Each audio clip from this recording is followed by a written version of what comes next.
Welcome to Life of the Party. Yeah. Thanks for coming, everyone. I'm Amy Chamberlain of the Perfect Wife Restaurant and the Other Woman Tavern. Tonight I have a wonderful guest. I happen to think he's wonderful. Tom Biggs, the meat man, is going to teach us how to make a delicious steak dish. And to top it off, an incredible sangria that's been a big hit at the restaurant. Are you ready, Tom? I am ready, Come on Amy. up. Thank you.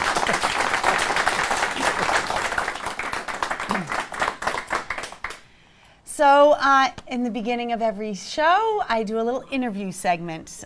Today, I didn't come up with any formal questions because I figure we might have a little rapport already. Yeah, there's going to be some banter. Yes. No. So we met before our first date because you were selling me meat at the restaurant. Yes. And you've been doing that for a long time. We've been selling meat for 19 years here in Vermont, and it's all locally Vermont-raised product, and I really support Vermont farming. So it's been a really good fit for Tom as a job, and it's fun. And that's how I met Amy, and I've met a lot of other really great friendships throughout my 16 years of selling meat here in New England and the Northeast. So it's been a challenge, but right now I think we have it pretty well dialed in, and the meat program here in the state of Vermont is actually flourishing, doing really, really well. Farmers are farming. Farmers are farming. We're keeping the condominiums off the land, encouraging young farmers to get their nails dirty, and they can actually make money, which is great. Yeah, that's the Yep. important thing these days.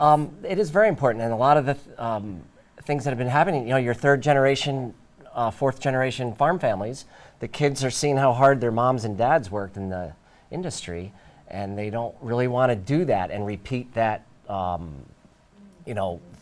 way of living. So here's a way, there's an avenue that we've created for farmers to come out, raise high niche meat products, or other, poultry, anything, that can generate them a dollar that is worthy of the work, can the make hard a living. work that Yeah, they do. Exactly. Yeah. Eliminating the Scraping by. eliminating the middle person in the equation. You give the farmer the money. They set the price, what they deserve. And I think what you do is very important as you go to restaurants, you can explain this to people, and the chefs feel your enthusiasm, like I did, and say, well, I got to get some of this meat because it tastes good, it looks good, it's helping people, the customers will love it, you can get a little more money for it. It doesn't, you're not making a lot more money on it, but you're helping out a lot of people in the end. And the overall thing is that you know where your meat came from, and it tastes delicious because of that and because of the way it's raised. So let's tell these guys what you read on the internet the other day.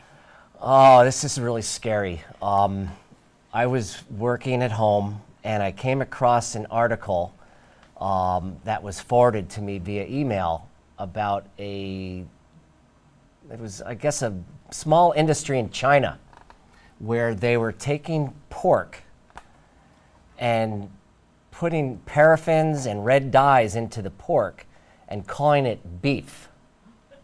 Fake beef. In China. In China. Now, whether or not any of this made it over here to the United States, I do not know. However, there was, 22 tons? 22 tons. Was confiscated by the Chinese government. Police. Yeah, which is kind of scary stuff. So back to what Amy just said, it's really important, and I think one of my greatest feelings ever is to let people be aware, to educate the folks. This is where your product comes from, the transparency to the consumer, to the chef in the restaurant, that, hey, you know what? This was raised here, it was fed here, it was processed here, it was distributed here, and it's being sold here in the States. So it really, cooked here, yeah, and eaten here. And eaten here. And instead of, animals traveling, 5,000 miles before it even gets to your counter or your kitchen, we have some chefs that our product hasn't, traveled, 80 miles? Yeah. less than 80 miles. So the footprint, the whole green thing, if you will, Yeah. Carbon footprint. Carbon footprint. That's what we're really trying to work on here, and I believe that the industry, the meat industry, has really taken a turn for its best. It's going the momentum right now is huge in the state of Vermont.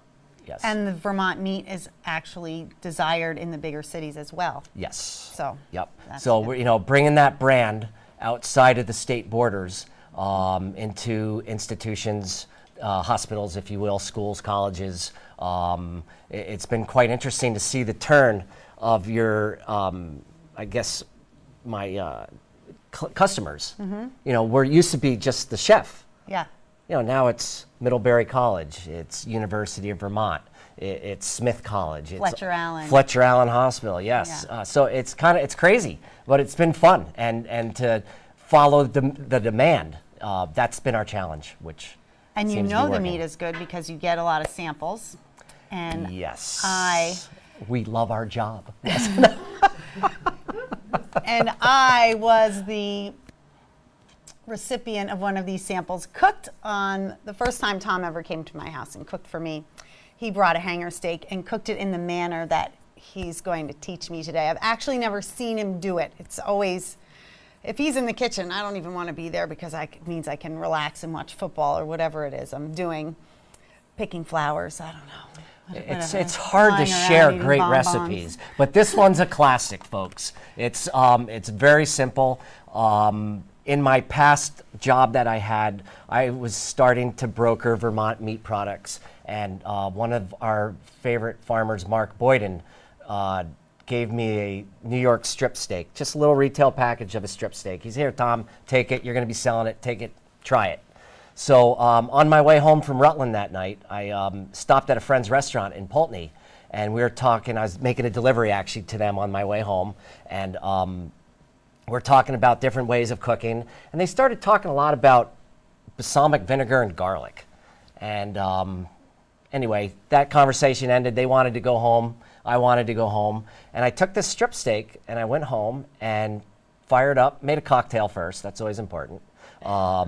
And fired up the saute pan, and I prepared this strip steak the way we're going to do this tonight. And it's been a hit ever since I've been going on first dates. And I'm the only one, right? Yes, I know. And it's really simple. The flavor profiles that will come out, you'll see what our ingredients are. In such a simple matter, you've created this really quick, beautiful dish of meat. Okay, enough meat talk. Tell us about Okay. the sangria. Where did you get that recipe? Just quickly hit on that, Okay. so we know what we're in for. I was asked by Amy, actually back in May, to make a sangria up at the tavern.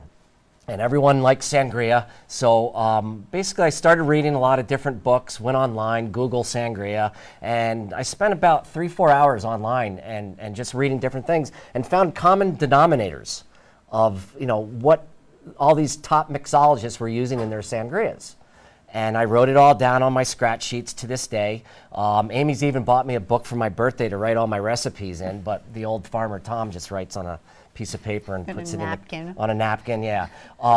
So I started experimenting up at the tavern, and I found it's interesting because I'm a Gemini, so there's two ways of going about doing things, either by taste bud or by just experimenting. And when the two of them cross paths, the results are great. And our sangria, it's been great. I just add a little this, little that, and taste it, or wow, that looks good. And so it's a combination of a lot of different ingredients that you might not be aware of that make this sangria pretty and you special. have to pay attention because he doesn't use any measuring anything. So. Yes. But it is delicious. A little bit of this and a little bit of that. No, it's like, it's a lot of fun. Yes. Well, I really would love to relive our first date. I know. It'd be great. So we're going to get to that. This is our first date. You guys with want to everyone, yes. have a little peek at our first date? Are you ready for us to start cooking? All right. So, Tom, Here we are. here we are. I met you in my kitchen, and I thought you were awesome, and we had lots of fun talks on the phone, but I didn't want to really let you into my life until I actually tasted your meat. So that worked, because it was delicious, and now we're going to share that recipe with everybody. Yes, we are. And me, because I haven't seen it. This is going to be a little tough, because I've never actually stood by his side while he cooked. I'm going to have to keep my mouth shut and say, no, don't do that, do this. This is the way you should do it, because it's not my recipe. And I'm the kind of person who would like to stand next to him and tell him what to do. So, hit it. Okay. When I first prepared this, I was using strip loin like we said earlier. But tonight we've chosen to use a flat iron steak, which is just a piece off the shoulder clod of the beef. Very tender, well marbled, and it pan sears very quickly. So it's not a big, thick, plumpy piece of meat that you're going to spend, 25 minutes over the stove getting all shot with grease and everything. Anyway, so the flat iron steak, as you will taste later on, is a very delicious cut off the shoulder. So what I do is I spritz a little olive oil on top, put a little olive oil in the pan, like that. We take some butter, because everything is better with butter. I take some pepper on the steak. Now, one thing that I always learned from chefs that I worked with, you never want to salt a steak until you're ready to put it in the pan, because the salt will actually start taking the juices out of the meat. So you always wait till the end on that, okay? So we're going to salt this a little bit. And we're going to put this right in there, like so. Excuse my hands, chef. And a little chef tip. Mixing oil and butter in the pan is good, because the oil has a higher flash point. It won't burn as easily. So when you mix it with the butter, it lowers the flash point of the butter, but it also gives you the flavor of the butter. So you can put butter in there without it burning right away. If he had just put the butter in there, it would have turned black immediately. Yes, so. That is a great tip, Amy. And after I put the steak in there, I do finish it a little bit more with pepper and salt on this one side. So we want to sear this piece of meat for about a minute, minute and a half. And nice hot temperature, brown it all the way through. And I don't know, I usually test it by taking my tongs and just pressing it down to see my desired first side finish. And then that's a good tool to use, is the tong when you cook meat, because you don't want to use a fork and pierce the meat to flip it, because once you start putting holes into the meat, the juices are going to run out, and you're losing, once again, the valuable flavor and moisture inside the meat. So smart, isn't he? That was a great first date. Yeah. So I learned a lot of this, though, because of my business. I practiced a lot at home. And a lot of great chefs have taught me little hidden secrets in this business. Have I taught you anything? Yes, you have. Absolutely. And don't bother to come up with it right away. No, actually, it was the butter and oil. Oh, really? Yes, it was, Amy. Oh. Yes, it was the butter and oil. Have I taught you that, Mom? Oh. Well, you learned something new today. So what we try to do is just monitor your temperature. You don't want it to burn. You want it well seared. And in about a minute or so, we're going to flip this over, Chef. And then we're going to get into the real details of this sexy little steak dish here. While it's searing, maybe you can talk about why that piece of meat looks so delicious. Well, there's a lot of beautiful fat in it. And fat is flavor. We call it fat marbling. The steak is also very delicious, because if you look at the anatomy of a beef cow, the flat iron steak comes off the chuck roll. I always use my body to describe the parts. Yeah, imagine him on all fours, eating grass. And it hangs close to the heart. And so therefore, it's getting a lot of blood flow through the muscle, which gives you a really good flavor. Now, this is one of these offcuts, actually. 10 years ago, you couldn't even... Ooh, tilt that up. Show that to the camera. 10 years ago, no one even knew what this cut was. It was one of those not so high-end cuts. Everyone was eating the middle meats, your ribeye, your strip, your tenderloin, and the hanger steak, the, what was it? The hanger steak, the shoulder tender, the flat iron, the Denver cut off the top butt, baseball steaks. these were unheard of cuts. Well, now because of the price of beef and everyone wants to make money in a restaurant, the chef bottom line is, am I making money? They start going into these not so high-end cuts in the past 3-4 years. Now what we're seeing is these not so high-end cuts are becoming just as valuable as the middle meat. So, for instance, how much would that cost retail? You think retail, you probably pay $9 a pound in a store, retail. So one thing that's very critical in this application, though, is to take your juices and you just kind of baste real quick, keeps the moisture onto the steak. And I usually will do that once or twice during the cooking time. Pretty much glazing it in its own fat. In its own fat, yes. Yeah. And so really what we've seen a trend in our beef industry is that we cannot keep enough of these not so high-end cuts anymore in-house. And it seems like the middle meats, the ribeyes, the strip loins, and the tenderloins, no one really wants to buy anymore because of the cost per pound, etc.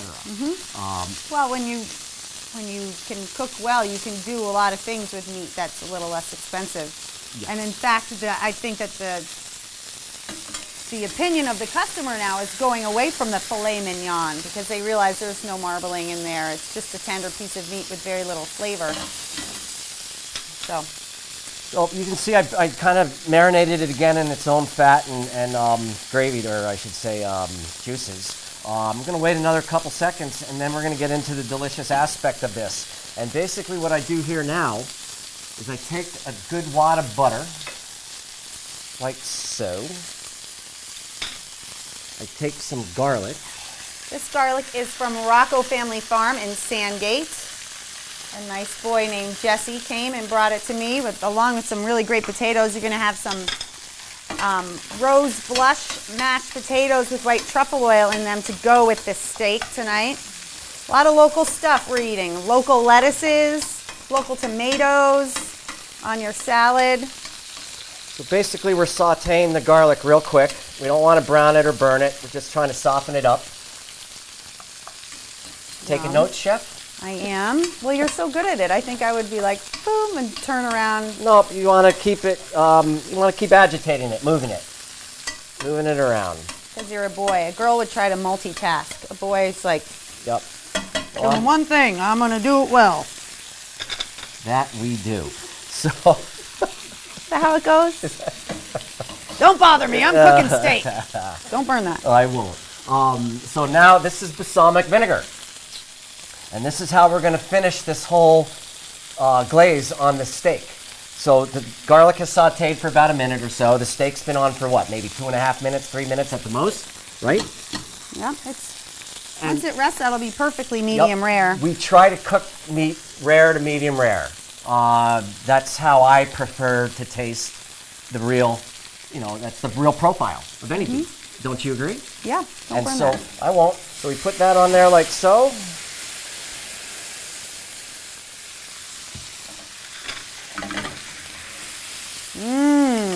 Now you're deglazing. Deglazing, yep, all the nice stuff like that. See how that vinegar is reducing into like a syrupy glaze? And then I just spoon that over like so. Remove it from the heat into the pan to rest. Pour that over like so. And you know what? That is first date steak. Sold.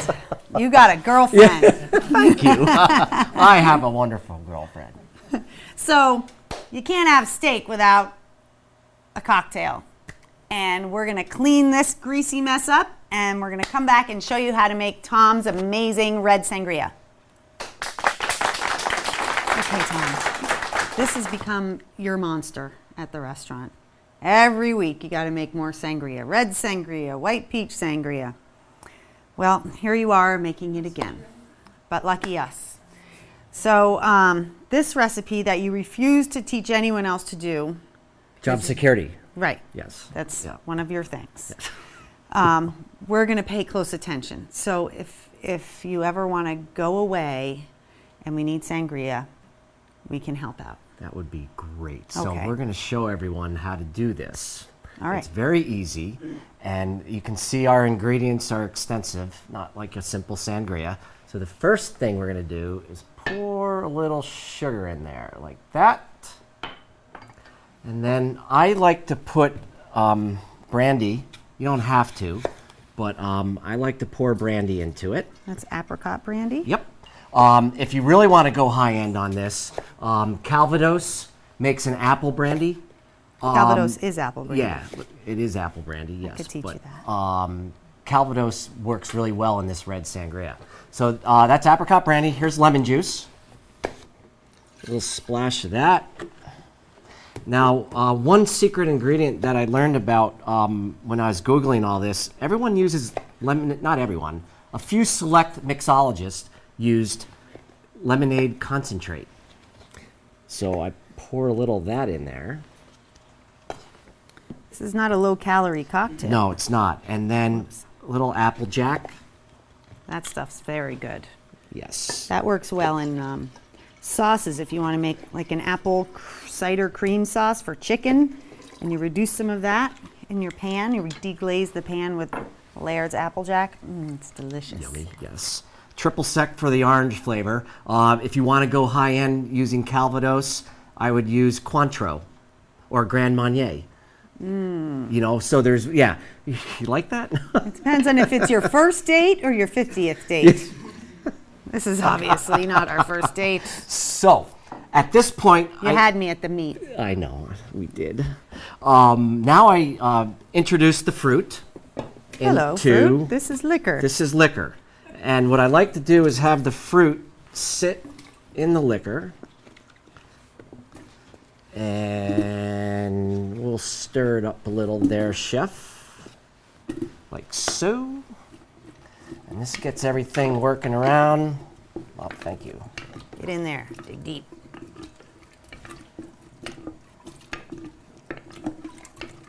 And There we go. you really want it to sit for a day or two, right? In the refrigerator, yeah. You can get, I mean, you can make it in the morning and actually drink it for lunch. For lunch, yeah. You can make it and taste it and sample it right away. There's, you know, you can drink it right now. No. So at this point, once the fruit and the liquor have met each other in their quick introduction, I add the red wine.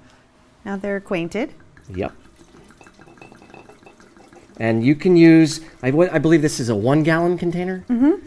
So you can use a bottle of wine in a 1 gallon container like this. When we make it up at the tavern, we use a fancy jar, and that'll be, 4 bottles of wine and all the other ingredients. So we stir that around. Left-handed, because it makes the sangria better. Oh, OJ. And then the last component of this is the orange juice. And then there's a lot of other juices you could probably add to this, but we'll stick with orange juice right now. If you wanted to get creative, you could get some pineapple juice and add a little pineapple juice. What I like to do at this point, once Amy's agitating it and stirring it all around, I would go buy blackberries, and I'd probably float blackberries on the top of this to let it sit. And we typically let our sangria sit for 2 days in the cooler before we serve it. And it does bring on the fruit sitting in the wine and the juices and the liquors. It absorbs everything. It kind of mixes all together, and you'll start tasting the oranges. You'll start tasting the apples. You'll see the waitresses start eating the oranges. Yes. And start eating the apples. And then you see Amy slapping my hand when I dump the oranges and the apples. And one thing too, with the seeds, Tom likes to take the seeds out because in this little spigot, if you're using something like this, they really foul things up. Yep. And you another got to drink it out of the top. Another quick little tip too, folks, is that leave the skin on the fruit, because the meat, the fruit, the skin protects the meat. Everything's Flesh. meat, in my eyes, is meat. Anyway, if you expose it, the alcohol is going to start breaking it down, and then it's going to get very, very pulpy on you in like 2 or 3 days. Like I say, we let it rest for a couple days. So the skin on the fruit is a protection layer to the alcohol permeating the fruit. So you don't want to skin fruit. All right. And there's your sangria. So, you want to try it? I would love to. You don't have a glass, so. Nope. So we just go like this.